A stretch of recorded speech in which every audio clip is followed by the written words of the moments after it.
Welcome to the channel, welcome to Banter in the Box, episode 22, game week 17 review. Yes, I know, lockdown sucks, but hey, I imagine it's a lot better than being in an ICU unit suffering from COVID, and there is loads to be positive about. 5.4 million people in the UK have now been vaccinated. Donald Trump's reign of terror is finally over, and we've still got football, which means we can still enjoy the family fantasy football league. It's been another jam-packed week. 3 managers went into the transfer market this week. One of them spending £5 million on an here we go tactical gambit. Would have been 4 managers making a transfer, but one manager made 3 attempts to make a transfer this week, all invalid. More on him later. So this week we've got the league table highlights, Medal of Honour, the ultimate wall of shamer, quote of the week, surprising support for the Mad Hatter, and a manager of the season update. So let's get on with that league table review. Loads of changes in the league table this week. There's a bottom of the table. Nicholas and Nelka spent a 13th consecutive week at the bottom of the table, but once again did close the gap on those above her. She's certainly fighting not to get the wooden spoon, and it's not beyond the realms of possibility. We are only at the halfway point of the season. It's not beyond the realms of possibility that Nicholas and Elka could yet escape the relegation zone. In 27th place, debut manager AFC Razor dropped 2 places to 27th. That's the lowest ever position that Ray Poulter was occupied in his debut season. He was the lowest scorer this week, just 10 points. Debut managers normally struggling their first season. This season's 2 debut managers are both struggling, and Ray Poulter no exception. The other debut manager though, no happy endings. Manager Dyer Maloney climbed a place up to 25th. That's the highest Dyer's been since game week 8, and at the moment that makes Dyer safe. Only 3 managers have been nominated to join next season. 2 of them returning managers, Henry Irving, who's won the wooden spoon a couple of times over the last few years, and a previous wooden spoon winner at least once, Angela Moody, has been nominated to return, and the 3rd manager nominated is Steve Holmes' son James Holmes. As things stand, they are the 3 people that will be joining the league next season, and the bottom 3, or the bottom 3 that don't attend the presentation awards, if we have one, will be relegated. If we get a 4th nomination, then that will put Dyer back into that relegation zone, because the bottom 4 managers can be relegated. No more than 4, but the bottom 4 can go down. But at the moment, just the bottom 3 technically in that relegation zone. 23rd place, Her Majesty's Secret Service dropped a place. This is George Irving's 4th season in the Family Fantasy Football League, admittedly after a 15-year absence. But that in those 4 seasons, that is the lowest position George has ever occupied. He's never been as low as 23rd before. And in 22nd place, last week's surprise weekly winner, Never the Boys, climbed another place on the back of a personal highest weekly total. In 21st place, I've Got a Life's Mops Hoxby. Happy 69th birthday, Mops, by the way. Dropped 2 places down to 21st. That's the lowest position Mops has been since game week 2. In 20th place, the Big Knobs climbed a place, taking over his mum on her birthday. That's terrible, Simon. That's the highest. That's a personal highest weekly total for Simon. Well done, bruv. 19th place, Clockhouse Rangers climbed a place. Again, a personal highest weekly total for great Uncle George. 18th place, Gobi Desert Canoe Club. Didn't move in the table, but another personal highest weekly total. Well done, Pops. 17th place, the Applees United dropped 2 places to 17th, the lowest that James has been since game week 7. And in 15th place, Lyndon's Lovelies climbed 2 places on the back of a personal highest weekly total. That's the bottom of the table. Top of the table, Not a huge amount of change. Ostrich Bar Stewards dropped one place to 13th, the lowest position that Steve has been since game week 7. Benny United manager Mark Benwell dropped a place to 12th. That's the lowest Benny's been since game week 5. And in 11th place, Legends 23 climbing 2 places, a second weekly win of the season.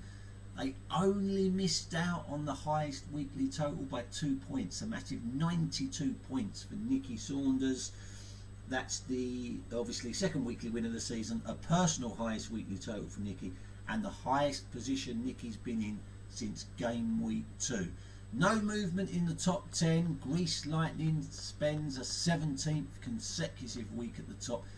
He did see his lead slightly eroded by the number 1 rated Family Fantasy Football League manager Steve Holmes.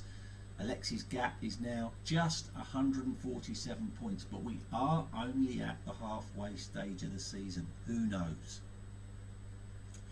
Now, a true FFFL hero. Last week I gave a shout out to one of our FFFL managers, and as far as I know the only FFFL manager that's a frontline worker. Nikki works at Broomfield Hospital, treating people seriously ill with COVID, so we gave a shout out to her last week because she was feeling particularly low, horrendous working conditions, and despite heartbreakingly, despite obviously Nikki getting the vaccine because she's a frontline worker, the vaccine doesn't actually kick in for a couple of weeks, and heartbreakingly, before it had a chance to kick in, Nikki then caught COVID. Part of the course, I'm afraid, with that job. She's doing okay, so we gave her a little shout out last week to lift her spirits, and lots of support from Family Fantasy Football League managers, which was fantastic. And I decided to give all those managers that gave Nikki some support on the FFFL Facebook group a manager of the season point. Alexi Lager said, "Good on you, Nicky Saunders." Mark Benwell said, "Keep up the great work that you and your colleagues do." Gave her a kiss as well. Megan Hoxby said, "Nicky Saunders, you're the best." And Christine Hoxby said, "Think this lady should have an outstanding award at the FFFL presentation. She clearly helped your dad when he was ill. Nicky, you are a star beyond stars." And a kiss. So well done to those 4 managers showing their support for Nicky. 1 manager of the season point to you all. Well done, Nicky. Get well soon. Now, the ultimate wall of shamer. Last week I gave you a wall of shame update when Ted and Sam Junior's manager Ian Sands appeared on the wall of shame for the first time when he made an invalid transfer. He tried to make multiple transfers in a single week.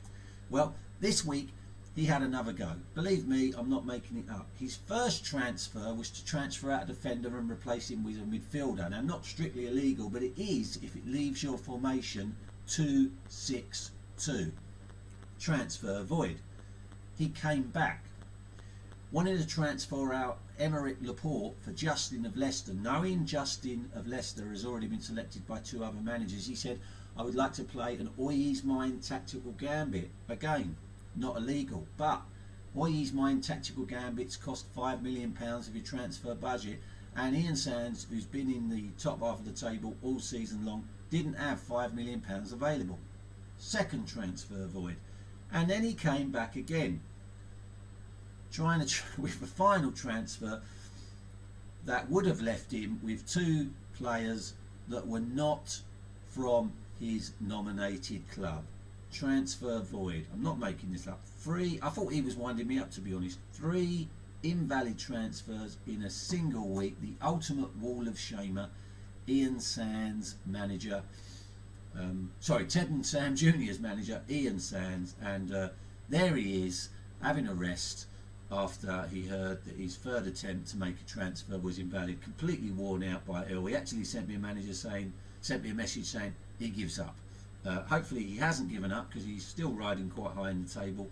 Prize money available, but yeah, there you go. Maybe a little read of the rules, Ian, or give me a call and ask me to explain them. Either way, don't give up, buddy. Now, quote of the week. Last week you will remember that I revealed in my Stranger Than True segment that Pez United manager Ryan Perrin has grown an inch He's 30 years old, 6'5", but he's still growing. He's grown an inch during lockdown. And this was his evidence when he tried on his trousers that have always fitted him. Well, I had a theory behind what had happened. Benny United manager Mark Bentwell sent me this message. I think I know why Ryan thinks he might have grown. Whilst out delivering last week in their area, open bracket key worker, close bracket, Mr. Benwell, the Ocado customers salute you for your service. I dropped off some clothes to the local charity shop. They must have put the wrong size on the hanger, so Ryan's wearing my trousers. Either that or Sophie just washed them on the wrong temperature. That's very possible. Well, that is a quote of the week, so that's another manager of the season point to Mark Benwell. Well done, Mark.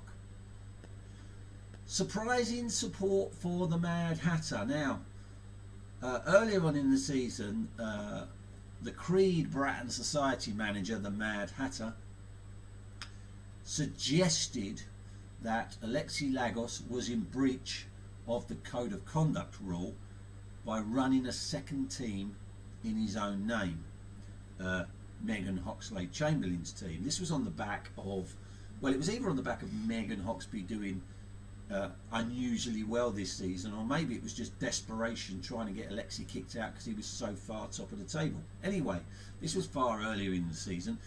Investigation carried out, no case to answer, but a couple of weeks ago he came back and reiterated his thoughts that he's sure Alexi Lagos is assisting Megan Hoxby. Now, those of you that saw last week's will know that he's incurred the wrath of Megan's nan and Alexi's number one fan.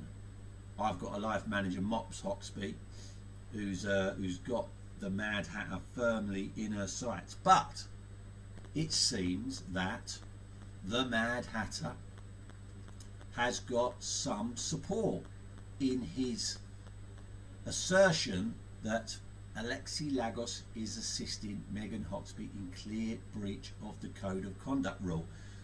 And the story comes to me from an unlikely source.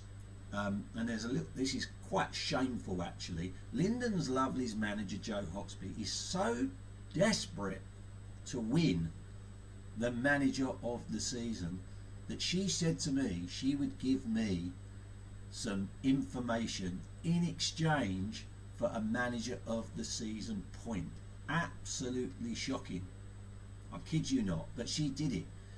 She told me where the Mad Hatter had some support in his theory that Alexi was assisting Megan, and the support comes from a shocking place. None other than Pez United manager Ryan Perrin and Pez United assistant manager and Megan's sister Sophie Hoxby are backing the Mad Hatter's claim that Alexi is assisting Megan Hoxby. Absolutely shocking. The FFL committee will be launching another investigation to, well, re-investigate whether there are any credence to these heinous allegations. Watch this space. Now, last week's Who the Fuck Is That question was a picture of a family fantasy football league manager. No less than 5 managers had a go at this one. I've got a life manager Mops Hoxby, Benny United manager Mark Benwell, Lyndon's Lovely's manager Joe Hoxby, Pez United manager Ryan Perrin. Welcome to the party, Ryan. I don't think you've had a guess at these this season. And Hatch United manager Neil Hatch all guessed that that was a picture of Gobi Desert Canoe Pops Hoxby, and that was the correct guess. So 1 manager of the season point to the 5 of you. Well done. So this is the manager of the season table. Ryan Perrin moves up to joint 12th on 3 points. Mops Hoxby and Megan Hoxby go up to joint 6th on 6 points. Alexi Lagos, who's trying to do the treble this season, League Cup and Manager of the Season, he moves up to joint 4th on 7 points. Joe Hawksby is clear 3rd on 11. Benny United, with 3 Manager of the Season points this week, goes clear 2nd on 12.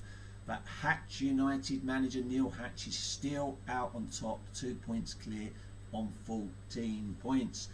Your chance to win a Manager of the Season point this week is, who the fuck is that? There is the picture. As always, it is a picture of a current Family Fantasy Football League manager. Each manager is only allowed 1 guess per week. Get your answers in to me for 1 Manager of the Season point. Felt like they've been a bit easy last few weeks, the Manager of the Season, who the fuck is that question, so I thought I'd make it tougher this week. Let's see how you get on. So that's it for this week, as detailed in the rules and as detailed in every Banter in the Box video this week. That is the scheduled date for the end of season presentation awards. There is a massive caveat in that we are in very uncertain times. I can't predict the future. So if government guidelines allow us to go ahead and Joe Whitty allows us to go ahead, then it will go ahead. But there is the possibility that we will either have to postpone it until July, or maybe not, or maybe early August. There's also the possibility that we'll have to cancel it altogether. Maybe if there's a certain number of people that can gather, we can still have a presentation awards, but we'll have to I'll have to reduce the numbers. I hope I don't have to go through that, but just, you know, bear in mind we are keeping everything crossed for the 5th of June, and there are some positive signs coming out. I'm sure you saw the update today around, you know, 5.4 million vaccinated, and some signs that the curve is starting to flatten. Still very, very important that we all keep following the guidelines. I mean, every day this week more than 1,000 people have died. One day this week I think the highest was 1,800.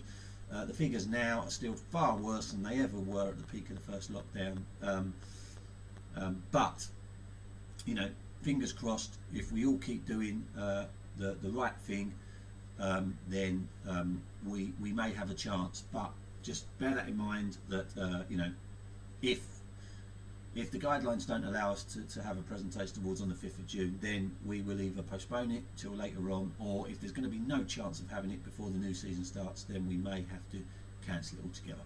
Just want to let you know that. Okay, so that's it for this week, guys. Hope you enjoyed it. I will see you next week for episode 23. Until then, be safe. Bye bye.